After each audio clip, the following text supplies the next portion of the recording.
This is Asia News Weekly, the podcast featuring news, commentary, and analysis from the Asia-Pacific region.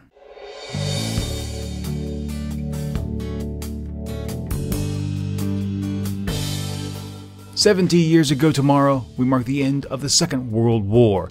This week, a special episode addressing some of the fallout that still remains, plus stories from the Koreas, Bangladesh, and more coming up next.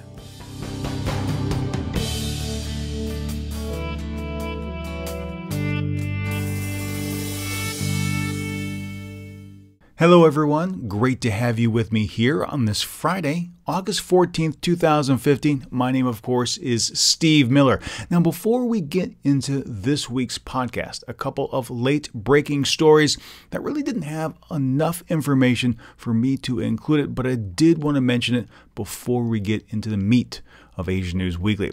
Now, first, on Wednesday evening, about 11:30 p.m. local time, two massive explosions rocked the Chinese port city of Tianjin. Now, not a lot is known about what exactly happened, but it may have been related to a private explosive shipment. Reports are coming in that at least two, possibly three explosions did occur. Video circulating the internet shows the ferocity of the blast, which has reportedly killed 7 and injured at least 300. Also, reports are coming in that Kim Jong-un has ordered the execution of Vice Premier Chae Yong-gong, but keep in mind this information is coming from an unnamed and unconfirmed source, and neither Seoul's Ministry of Unification nor its spy agency will confirm the death, only saying that Chae hasn't been seen in months. All right, now let's get to it.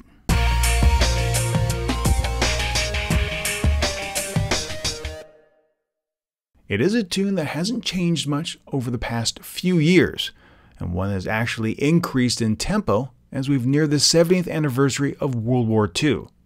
Japan must admit wrongdoing and apologize for its actions during the war. Prime Minister Shinzo Abe says he will stand by previous apologies and express remorse in his address marking the end of the great conflict that consumed the world in the 1940s.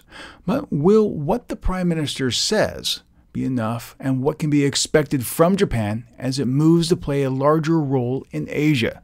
To answer that, I spoke with Franz-Stefan Gady, Senior Fellow at the EastWest Institute. I started off our conversation by asking him, given that the LDP has come out and said that past apologies for the comfort women were a mistake, will we see Abe make an apology for that and, to a larger extent, the war? Well, first of all, I have no doubt that Prime Minister Abe will apologize in one way or the other for Japan's misdeeds during the Second World War. However, the United States, South Korea, and China, and perhaps more importantly, the Japanese people, will pay particular close attention to how Prime Minister Abe will phrase this apology. And the widely known 1995 Murayama statement released by then Prime Minister of Japan, Tomichi Murayama, to mark the occasion of the 50th anniversary of the end of the Second World War, spoke of deep remorse and heartfelt apology for Japan's aggression during the 1930s and 1940s. And then in 2005, Prime Minister Koizumi also included these phrases in his statement on the war. And the words aggression and remorse will be hugely important for China and South Korea, given Japan's action during the Second World War in both countries. So I think the Murayama statement is the benchmark that Shinzo Abe will have to live up to this week. And he has been sending mixed signals, and that's, I think, where the problem starts. On the one hand, Abe said that he may not feel obliged to merely repeat the Murayama statement, and on the other hand, he did say on one occasion he would inherit the text, in fact, in its entirety. So if I could guess, I would probably say that yes, we will find some remorse, the words of remorse and aggression in his remarks. Why do I say that? I think that's where the United States comes in, because the United States' main concern here is that whatever Abe says should not further undermine South Korea-Japan relations, America's two staunchest allies in the region. And I believe that policymakers in D.C. will pay very close attention to whether Abe can be trusted as a partner by discarding his revisionism in favor of realism and let Seoul and Tokyo move closer in the face of the growth of Chinese power in the region, which is the prism through which the United States sees the entire region. And lastly, I do think that the United States can be partially blamed for Abe's revisionist views, frankly. Well, what do you mean by that? Well, since we are talking about the 70th anniversary of the end of the Second World War, I think one fact that is often neglected, or has been neglected in the last couple of weeks, is that the United States sanitized the true nature of Japanese war crimes during the Tokyo trials of Japanese war criminals in the late 1940s. For example, the United States chose to ignore Emperor Hirohito's knowledge and responsibility for his country's aggression. They chose to ignore the actions of the notorious Unit 731 on around 3,000 prisoners of war in Manchuria in China. They chose to ignore Japan's use of chemical warfare in China. And they chose to ignore the enslavement of tens of thousands of comfort women, most of them young South Koreans. And I think all of this immensely has complicated Japan's reckoning with its past to this day. So it is fair to say that the United States perhaps is partially, partially provided the cover behind which Japan's revisionists can hide when attacked. And Shinzo Abe, in that sense, is just the epitome or the logical consequence of the alliance that has existed since the Cold War, since the 1950s, between Japanese conservatism and American military interests in the region. Leading up to the anniversary, there were two definite camps with respect to historical issues. Abe and the LDP on, shall we say, the revisionist side, while scholars, former prime ministers, and even members of the imperial family on a more objective side. I want to ask you, where does the average Japanese citizen lean? Well, of course, first of all, I think I would be very careful to make generalizations here, but I believe that for the most part, the average Japanese citizen is indifferent because history of the war does not feature as prominently in Japanese society as it still does in, for example, Germany. I remember reading a couple of weeks ago a recent poll that stated that only, I think, 17% of Japanese say that World War II is the most significant occurrence in modern bilateral ties between Japan and the United States, which I find absolutely astounding given the central role that the conflict played in shaping modern Japan. Okay, one last question on this particular topic. When it comes to historical issues, South Korea and China typically call out Tokyo for its revisionist views, but we often don't hear things from ASEAN members. Why is that? Well, I think that the experience in the Asian countries was a bit different from the Chinese and South Korean experience, since the Japanese aggression lasted a lot shorter in Southeast Asia. Malaya, Singapore, the Dutch East Indies, that is Indonesia, and the Philippines were conquered in a period of roughly 4 months from late 1941 to the spring of 1942. And I would say it did not shape Southeast Asian national identities in a way that resistance to the Japanese helped legitimize the Communist Party in China, or how the experience of colonialism collectively shaped South Korea's identity. Also, the war in Southeast Asia was much more a war of the European colonial powers against Japanese aggression than a national uprising of those countries against the Japanese occupation.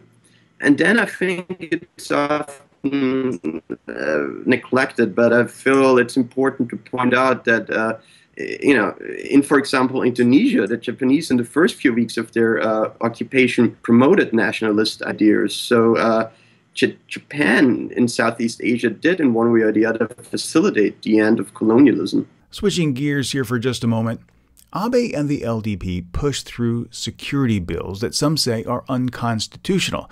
In your opinion, do these bills have any chance of standing, or will there be a challenge to determine their legal status? I think that's a very tricky question. Well, first of all, I think the proposed 11 security bills are obviously not consistent with the current understanding of the Constitution. And I would underline the word understanding here. I mean, otherwise there would be no need to reinterpret Article 9. And most constitutional scholars in Japan agree with that assessment, I believe. But as you probably know, Shinzo Abe's government does not need upper house approval to pass the national security legislation within the parliament, the Diet, since the much more powerful lower house can, with a 2/3 supermajority, override an upper house rejection. So should the LDP maintain discipline, and should it enjoy the full support of its coalition partner, Komeito, it can pass the legislation with no opposition support. And once that legislation passes, I don't think that the courts, given the history of reticence when it comes to this issue, will strike the bill down or the bills down as unconstitutional, which will make it a de facto amendment. In some recent defense white papers, Japan has really painted China as an aggressor in the region. Now, with Japan increasing its presence not only in the South China Sea but also in the East China Sea, could we see the two nations bump heads? Well, I think it has become increasingly clear, despite what we've seen in the last couple of weeks and months, that both the People's Republic of China and Japan are interested in some form of political detente. And I think we will see some signs of progress in the fall once all World War II commemorations are over, and once the debate surrounding Article 9 in Japan has subsided. Franz-Stefan Gady with the EastWest Institute, thank you so much for your time this week. Thank you. You know, I'd love to hear your thoughts on Japan 70 years after World War II. Is it time to let bygones be bygones and look to the future? Or does Tokyo still need to make amends for its aggression?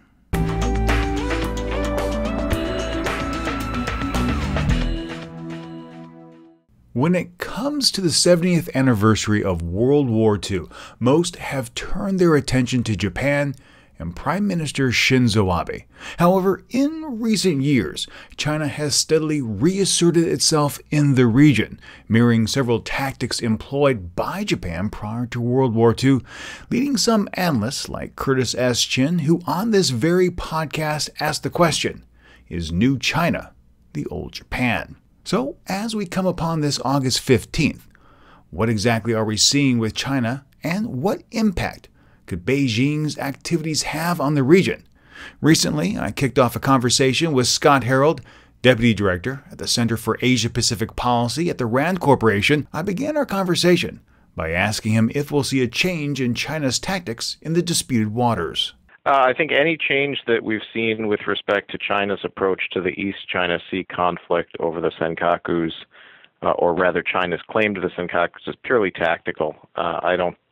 We have not seen anything from Beijing that suggests that they've decided that this is no longer a claim or that their approach was wrong, at least not explicitly, even though their approach has clearly failed to force Japan to admit that China's claims have any validity such that they would merit international or bilateral negotiations. I think what we have seen, however, is that China's priority has been to try to claim the South China Sea. And the artificial island building campaign is the most stark evidence of that. Also, frankly, if you claim the East China Sea, it does not give you the South China Sea. However, if you're able to lay claim to the South China Sea, it probably puts you in a good position to put a lot of additional pressure on Japan and other countries up to the northeast like South Korea, and frankly even the U.S. and then to the west, India. So I think the Chinese strategy has been pretty clear, or at least has some obvious merits to it if you're sitting in Beijing. But I don't think that we've seen anything strategic or substantive in the way of a rethink or a recognition that their approach to dealing with their desire to claim the Senkakus was wrong or needs a rethink. Speaking of the South China Sea, it's widely expected that the Court of Arbitration in The Hague will decide relatively soon whether or not it has the jurisdiction to hear the Philippines case. Now, as we have discussed many times before, China hasn't participated in any of the proceedings thus far, and if the case does move forward, if the Court of Arbitration decides it does have jurisdiction, what do you think China's reaction will be? I'm sure that if the court finds that it has standing to evaluate the Philippines filing, then China will claim again, I'm sure, and loudly, that it does not recognize and will not abide by any such filing or the rulings on any such filing. I would expect an even more full-throated press to try to delegitimate any findings by claiming that the court was biased or that China's non-participation meant that the court didn't have a full perspective on the issue and therefore it cannot legitimately be seen to have reached a fair decision.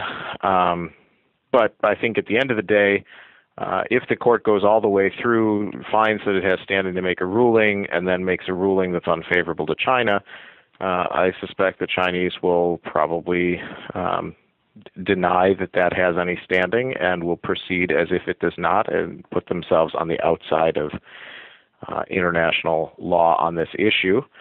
And that will probably further damage China's regional and global standing. But on this issue, I suspect the Chinese leadership has already factored that into their decision-making. So I don't think that international condemnation or opprobrium alone are going to resolve the issue or call China back to its senses, as it were, which I think is part of the reason why none of the countries in the region are relying on norms or international law alone, but are instead doing more and more things in the realm of joint buy and try and even multilateral exercises, conducting freedom of navigation operations, and generally doing everything they can to signal to Beijing that the costs for its chosen approach to resolving or handling its disputed claims is going to carry with it substantial costs and not be something that China can do and get away with low costs. Well, speaking of drills, China has recently said that the United States drills in the region are escalating tensions, but even China participated in the most recent RIMPAC naval exercises. I mean, is there any validity to China's statements? I mean, are we seeing collectively more drills, either in quantity or in scale, that are raising tensions?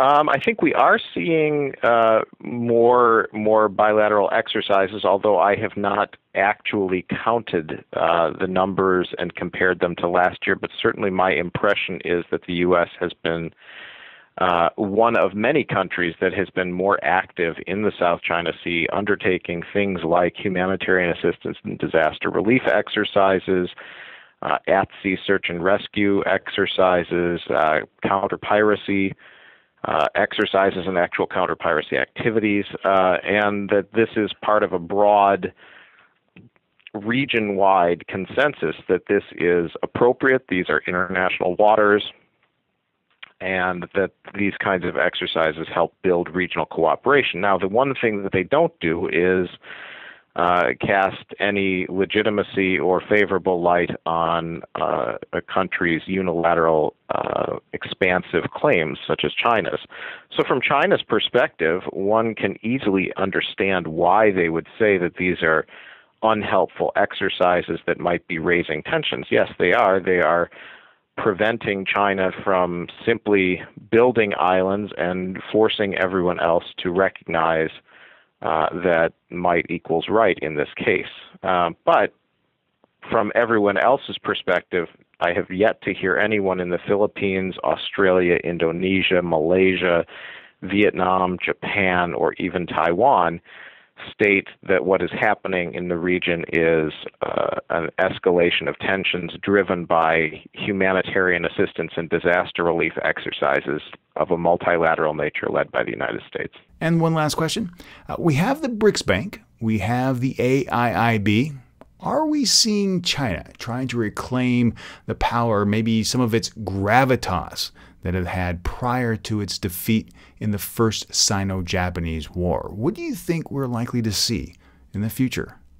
Well, I think it's important to remember that in the period prior to the defeat of the Manchu Qing Empire by the Japanese Empire in the late 19th century, China did not exercise influence as such. The Manchu Empire exercised influence, and it did not exercise influence in a substantial way over the South China Sea, over Australia or Indonesia, over large swaths of Central or South Asia. So the notion that China might be returning to something that it enjoyed, a position of privilege that it enjoyed 120 years ago, is simply not correct. Remember, at that time, China was actually a colony of the Manchus. It was not, in and of itself, ruled by ethnically Han Chinese people. Moreover, I don't think that we have yet seen China's AIIB initiative or its One Belt, One Road or BRICS Bank initiatives leading it to a position where countries say, you know what, Beijing has a better way of doing things. We feel comfortable with the way it does things. We like its leadership. It provides visionary and inspired values, and it protects our interests, and it binds itself and limits its actions in ways that we feel more secure as a consequence of. I just don't think that Beijing or China more broadly is ready to step into that kind of a leadership role. And absent that, I think you're going to see continued demand signals for multilateral cooperation with strong U.S.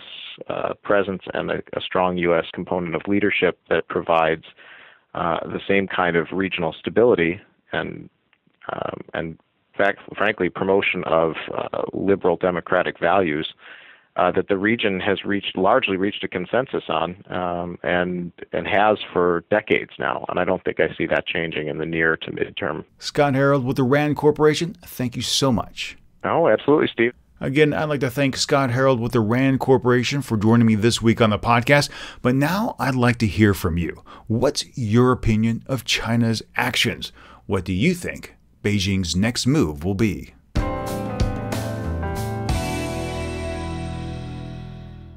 Last week, Malaysian Prime Minister Najib Razak confirmed that a small piece of debris found on France's Reunion Island did in fact come from ill-fated and missing flight MH370. He said, "It is with a very heavy heart that I must tell you that an international team of experts have conclusively confirmed that the aircraft debris found on Reunion Island is indeed from MH370. We now have physical evidence that, as I pronounced on 24th March last year, flight MH370 tragically ended in the southern Indian Ocean." Stephen St. Amour, in an interview with The Voice of America, said that finding the debris was lucky. However, reactions from family members were mixed. Maria Elizabeth Neri said, "For now, there's nothing I can say about what had happened to my father. I do not know what I am supposed to do after this." Salamat Omar said, "This is beyond belief, because it's so far from the supposed crash site, but I still accept this as fate, which has been predetermined by Allah, and hope the Malaysian government will continue with the search for more evidence." Sarah Weeks also said, "We've had 17 months of nothing, so actually finding something is the first step towards pinpointing where it is." In China, family members reacted to the announcement with anger and frustration because even with the piece of evidence, it does little to answer the question as to what happened to the aircraft. Zhang Yongli said, "I don't believe this latest information about the plane. They have been lying to us from the beginning. I know my daughter is out there, but they won't tell us the truth." According to Kat Heng, it's Chinese tradition that the family must see the body first in order to believe that one has died. Some have even said that they'd like to make the trip personally to Reunion Island, hoping that it would aid in closure. Back in Malaysia, families issued a statement this week saying they aren't taking the government at their word and want a more reputable organization like the United States NTSB to conclusively give results. Australian Prime Minister Tony Abbott took the news as confirmation that the search crews are indeed scouring the wreckage in the correct location. France, in turn, reignited efforts around Reunion Island to try and find more debris, hoping that it would shed some light on what is the largest aviation mystery of our time. Malaysia has even gone as far as to ask other regional entities for assistance, and some progress has been made as new unidentified debris has been located near the Maldives and is being transported to Malaysia for further examination. The quest for further information around Reunion Island is expected to last until Monday. This announcement is a step forward in uncovering what happened to Malaysian Airlines Flight 370, but don't lose sight of the fact that it could still be years before the plane is recovered. Families may ultimately come to terms with the loss of their loved ones, but until they understand why this happened, they may never be able to put the events behind them.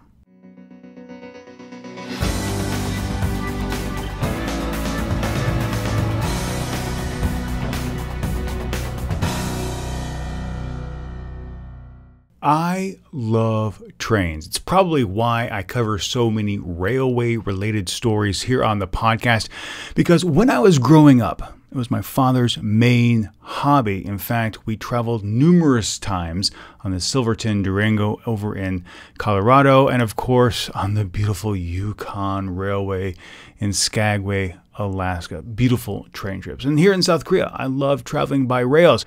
So in 2008, when I went to the DMZ for the very first time and I saw that large map on the wall for the Trans-Asian Railway, I really got excited. I mean, think about it. Hop on a train in Busan, head up to North Korea, traverse the peninsula, then transfer to the Trans-Siberian Railway, travel across Russia, transfer to the Eurail, and ultimately wind up in London. Now, of course, that would be a very long trip, taking weeks to accomplish, and unfortunately, it's probably one I will never be able to accomplish in my lifetime. Because for this kind of trip to happen, North Korea would have to agree to it. But all that being said, that hasn't stopped South Korean President Park Geun-hye from starting the project on her end. Recently, South Korea started a $130 million construction project under the Ministry of Unification in preparation for the Trans-Asian Railway that would link the Gyeongwon Line to the North Korean city of Wonsan. And speaking at the event, President Park said, "The door to opportunities that North Korea can participate in is always open. I hope the North will proactively open its doors to the international community and choose the path of change." Seoul says that this project would be a boom to the economy, not only for South Korea, but to North Korea, because it would provide the shortest rail link between Russia and South Korea. And that is absolutely true. It would cut down the distance tremendously and allow for speedy delivery for goods and provide an extra source of income for the DPRK. But this plan has a few problems. First, North Korea has shown absolutely no interest in establishing the Trans-Asia Railway. Then there's the fact that South Korea would be entering into a new Kaesong type of agreement with North Korea, giving the DPRK full control of transit. And speaking of Kaesong, there's already an existing rail network between South Korea across the border that isn't used. As much as I would like to see this program move forward, the simple fact that this is simply a plan to spend money with absolutely no one on the other side willing to do a thing. Dorasan Station, located on the south side of the DMZ, is nothing more than a tourist stop these days, even though it could be used and has been used in the past to facilitate transport of goods between South Korea and the Kaesong Industrial Complex. If North Korea isn't willing to use existing railways to facilitate the transport of goods, why build new ones? Is this something truly worth pursuing? Could this project be classified as wasteful spending, with the government spending on a project with almost no guarantee on a return on their investment. If you have spent any amount of time in South Korea, you can't escape the name Lotte. It's a large chaebol or massive conglomerate that has its hands in just about everything. There are the hotels, the department stores, and of course, the duty-free shops not only in the airport, but freestanding as well. There's also the tower rising up from Gangnam, which has been plagued by controversy and construction problems. Lotte also has a confectionery brand, a fast food empire, not to mention a baseball team, and of course, an amusement park. Lotte is a massive company with some 80 business units stretched across Asia. Now, most of them are in South Korea. And while the company does identify itself as Korean, that may be a hard case to make.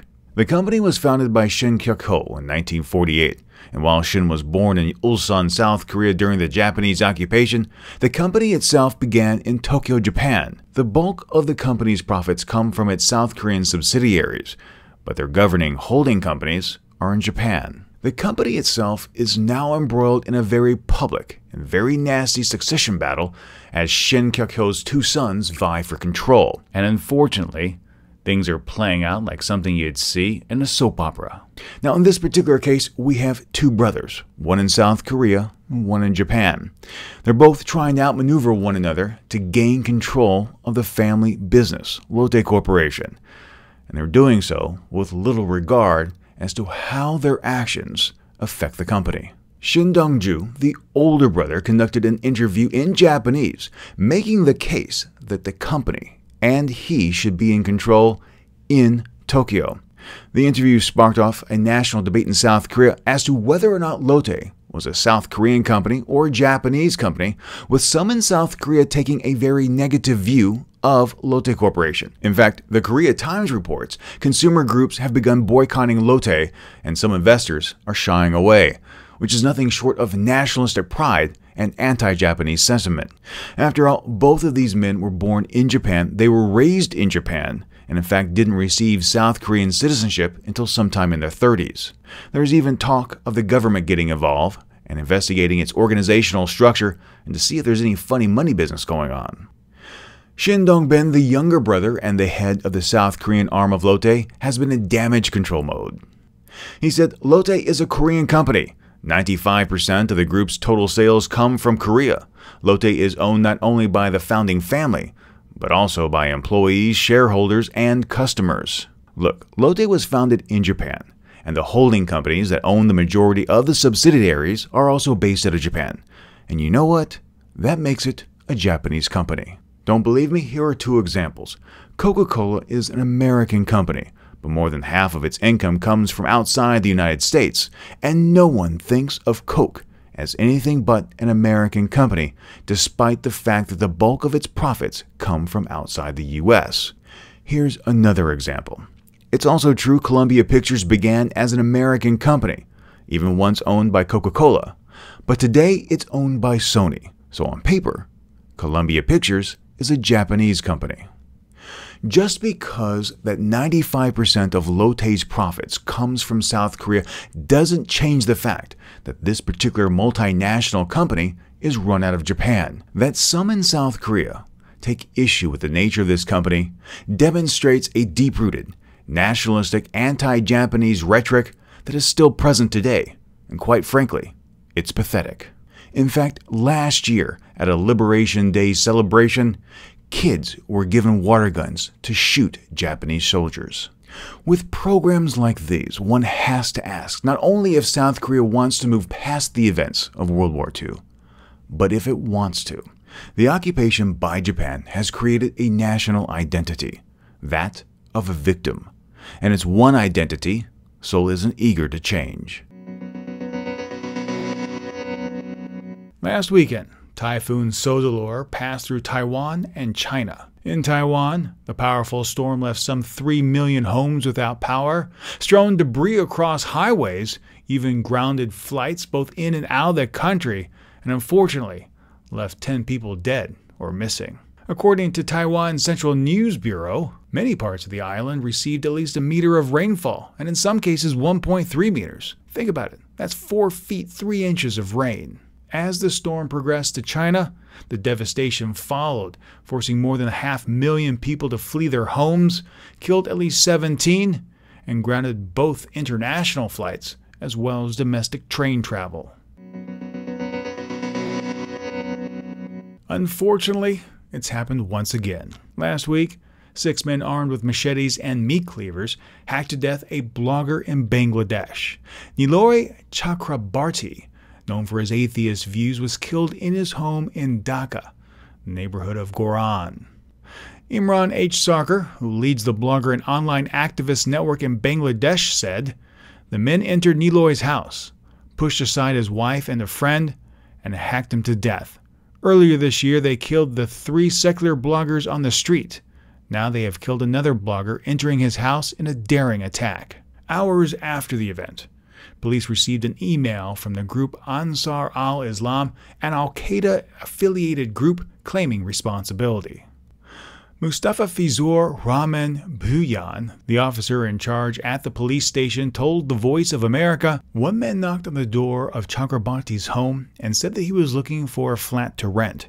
After Chakrabarti apparently agreed to help him and welcomed him in his 5th-floor apartment, other men who carried sharp weapons forced themselves into the house. 2 of them took Chakrabarti into a room and hacked him to death."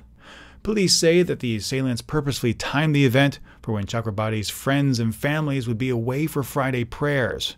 What's especially tragic in this case is that Chakrabarti felt something was wrong way back in May and alerted the police, even taking extra steps, extra precautions by removing his address and his photos from social networking sites like Facebook. Ronald A. Lindsay of the United States Center for Inquiry criticized the government in a statement.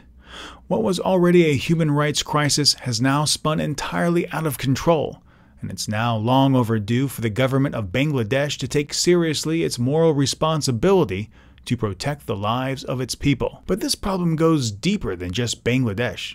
The world can no longer sit by and allow this global crackdown on free expression, both by terror groups and states alike, to continue. The rights to free expression and dissent must be protected and cherished, and these killings must be stopped now.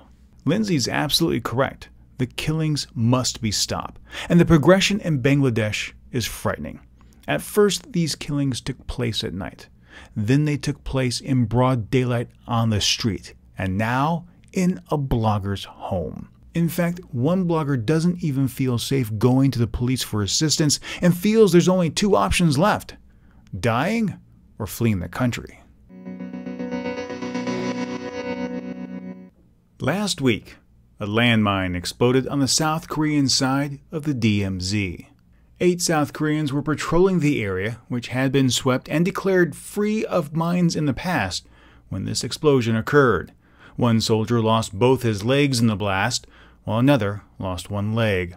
South Korea put the blame squarely on North Korea, saying this provocation is a total violation of the Armistice Agreement and non-aggression agreement between South Korea and North Korea. Investigators say that the types of explosives used is consistent with North Korean design, and remember, there have been multiple reports of North Korean soldiers operating close to the military demarcation line. The Joint Chiefs warned North Korea in a statement that partially read, "As previously warned on many occasions, our military will make North Korea pay the equally pitiless penalty for their provocations." Pyongyang, of course, denies any culpability in this attack, but if the South didn't do it, who did? So, what is the pitiless response? The return of loudspeakers to the DMZ and psychological warfare. South Korea has reinstituted its loudspeaker broadcast program at 2 installations on their side of the DMZ. Quote, "As part of retaliation for North Korea's illegal provocation, our military will partially carry out loudspeaker broadcasting along the military demarcation line as the first step," according to the Defense Ministry of South Korea. So what could be that next step? That remains to be seen, but the entire border from central South Korea all the way to the west coast has been placed on the highest alert possible after this first step was employed, either anticipating a DPRK response or the lead-up to Step 2. Something more does need to be done. After all, North Koreans did enter southern territory and carried out this attack, but what remains to be seen is how forceful Seoul's response will actually be, since striking hard could exacerbate the situation. South Korean President Park Geun-hye has vowed to keep the pressure on North Korea, while at the same time vowing to pursue additional dialogue with Pyongyang, which really begs the question, is she sending a mixed message? I have a bit of an update on a story that I covered in the Asia Brief last year. The Jakarta Intercultural School, also known as the Jakarta International School, a U.S. Embassy-backed school in Jakarta, Indonesia, has been sued for $125 million last year by a parent claiming that her child had been sexually abused by teachers. Neil Bantelman and Ferdinand Zhang were arrested and in fact are still being held on these sex abuse charges. But now an Indonesian court has thrown out the case against the school.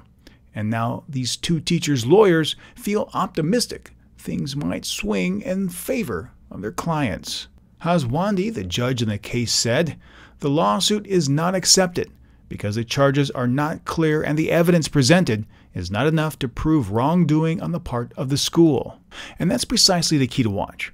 Remember that this particular case's dismissal was against the school, not the teachers, saying that there was insufficient evidence to hold the school culpable for the alleged sexual abuse. It didn't even mention the two teachers, meaning that if their cases move forward, they could ultimately be held responsible. It's no secret that human rights groups in and out of China have condemned its police force for using torture techniques to elicit confessions. In fact, earlier this year, it was reported that in some areas, it was more important for police officers to close cases by any means necessary than taking appropriate actions to truthfully get to the bottom of each crime. Lu Renwang was accused of shooting a village official in 2008 and was subsequently sentenced to death in 2010. Then, in 2013, his conviction was overturned. Upon his release, Lu had drawings made of the torture he says he suffered at the hands of police officers in an attempt to help him win compensation, totaling in the amount of some $1 million. Some of the torture that Lu said that happened to him include being hung up for day and night and being given electric shocks and pouring boiling water on his head, preventing him from sleeping for up to 8 days. Now, unfortunately, tales like this out of China are not rare. However, the fact that Chinese media has actually picked up on this and has printed and shared these drawings is, over the past year, courts in China have revisited a number of cases, overturning previous convictions, especially in cases where capital punishment was issued as the sentence. This can be thought of as nothing more than a step in the right direction. In business these days, it's hard to escape that term, the sharing economy, the notion that we all have something of value and can sell it on the open market. It gave rise to Airbnb and ride-sharing services like Lyft and Uber, and it's the latter that has been making headlines in Asia for the past year, and not for the right reasons. South Korea actively worked against Uber setting up operations in Seoul, saying that the company violated taxi laws. In fact, at one time, it put a bounty on the heads of Uber drivers. Now Uber has run into trouble in Hong Kong. Police used the app, rode with the drivers, and then arrested them for illegal use of vehicles for hire, saying that the drivers themselves didn't have the correct permits or insurance to carry out the tasks. Uber's offices were also raided. Police confiscated several items of technology, and some staff members were hauled away. Like in South Korea, the move appears to be a result of complaints by taxi drivers. In a statement, Uber spokesman Harold Lee said the company ensures that all rides are covered by insurance and all drivers on the platform undergo an extensive background check. The company welcomes the opportunity to work with authorities to update regulations. And unfortunately, the problems for Uber don't end there. This past week, the Australian Tax Office ruled that Uber drivers are in fact providing a taxi service and therefore must register for the goods and service tax. This will result in Uber customers paying an additional 10% for their fares. What Uber and other businesses inside that sharing economy are teaching us is that business regulations aren't keeping up with the dynamic nature of technology and the way transactions are carried out today. It's time for things to change. This week, China's yuan dropped 1.9% against the dollar. It's the single biggest daily drop in nearly 20 years. Economic analysts say that the country's recent stock market problems, as well as its sluggish economy, may have played a role, but also keep in mind their other regional currencies are also trading lower. China said this was a one-time devaluation, a move to make its currency more market-friendly and help with trade. But some analysts worry that other nations could follow suit and devalue their own currency, sparking a currency war in an effort to maintain a competitive advantage against China. Will this be enough to solve Beijing's economic woes? It may, but that remains to be seen. It must also be carefully scrutinized to see how heavily the government gets involved in trying to control things outside of market forces. Dating can be rough, especially if you're in a big city and work long hours. Over the years, there have been a lot of dating programs out there, and one of the more successful types of dating is, of course, speed dating. Now, if you're unfamiliar with speed dating or that concept, traditionally, women sit on one side of the table, and then men are cycled through every few minutes. It's just long enough to make an impression and hopefully a connection. If you want to follow up with the person that you just met, you write down their name, and then at the end of the speed dating session, if there's a match, you get to exchange numbers, but then the rest is up to you. Now, Aiseki Cafe in Ginza has taken the concept one step further. The cafe only has tables for two and has been designated as an opt-in and opt-out speed dating service. Women sit at one side of the table, and then every 30 minutes, potential male suitors are rotated through. The cafe has even installed iPads at the tables to help keep conversations going. If there's a match, people can leave any time. So how much does this cost? Well, if you're a woman, you get in for a measly 500 yen, or about $4, and you get unlimited coffee and cake. Men pay 2,500 yen, or about $20 for the first hour, and then 1,000 yen, or about $8 for every hour thereafter. While it is true that men pay a whole lot more for this service than the ladies, for a 2-hour session at this cafe, the price is comparable to a speed dating event in the United States. The benefit for this cafe, so say the organizers, is that the speed dating service is available all day long. But the question remains, is there actually a niche for this, and is the price low enough to bring in those looking for love?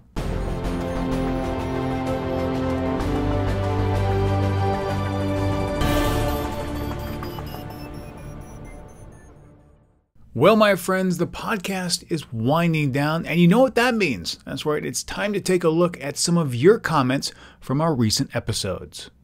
First up, Shay Roberts on Japan reinstating collective self-defense. Japan should be able to defend itself, but I don't trust Abe, the LDP, or any of Japan's political parties when it comes to military. The less military, the better. They should be able to rescue their people, but no aggressive policies. When asked about coming to the aid of allies in the region, Shay said, "Personally, I say no. Japan has been just fine since the end of World War II. The self-defense forces should be just that, defending Japan and its homeland." On the same topic, French Akajin said, "I think this is a good thing for Japan. that Mr. Abe pushes forward his bill on security because over the past decades, Japan has been like a ghost in the East Asian region. It's time for Japan to reaffirm its position in the region, yet this move will help America once again. Gokai Wo Manuk on Abe's efforts also said, he easily changes the policy about the Olympic Stadium when the public gets upset about the money, but is deaf to the public outcry against the collective self-defense. When hundreds of people demonstrate in front of the Diet, in the rain even, you know you have a problem. K. Ma added, the LDP never liked Article 9. Unfortunately, most Japanese don't trust the government. Sungmin Lee said, from a Korean perspective, I think it is dangerous to assume Abe's intention in pushing for the collective self-defense is purely for Japan's defense. Even after 70 years, they do not want to apologize to the people whom were forced to labor or forced to become sex slaves for their imperial army. Even now, they do not want to educate their children about the war crimes committed by the imperial army during World War II. I will not trust Japan until it cleans up its act, past and present.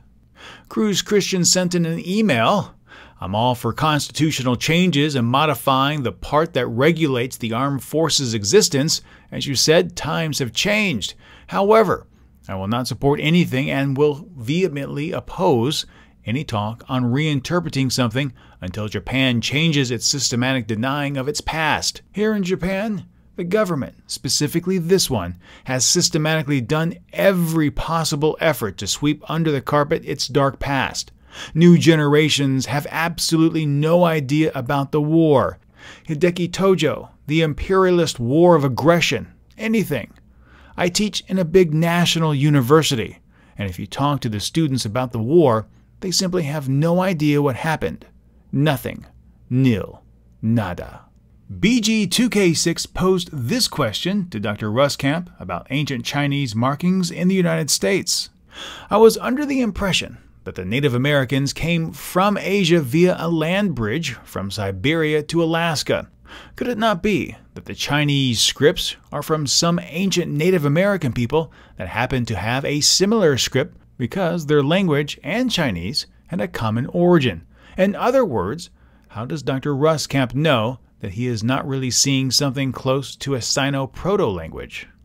I did reach out to the good doctor, and he said that written languages have only been created 4 to 5 times in human history, once each in Mesopotamia, China, Mesoamerica, Egypt, and likely also in the Indus Valley.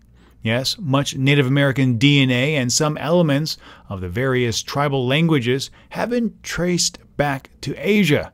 But the pictogram glyphs that I have identified, confirmed by experts and statistics, are very, very rare and have no precedence in North America.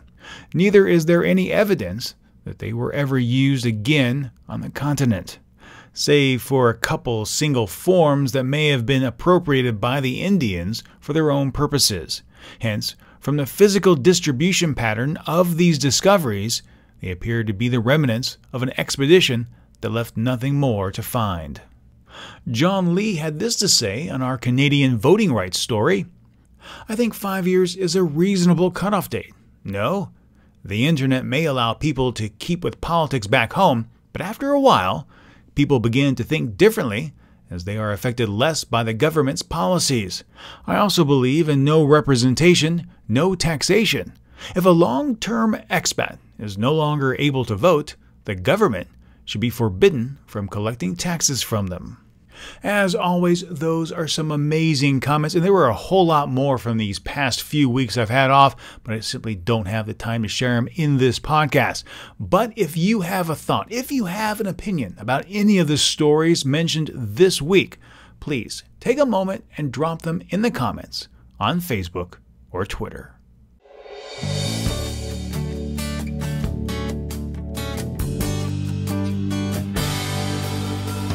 If you enjoyed this podcast, please share it with your friends. And if you haven't, subscribe.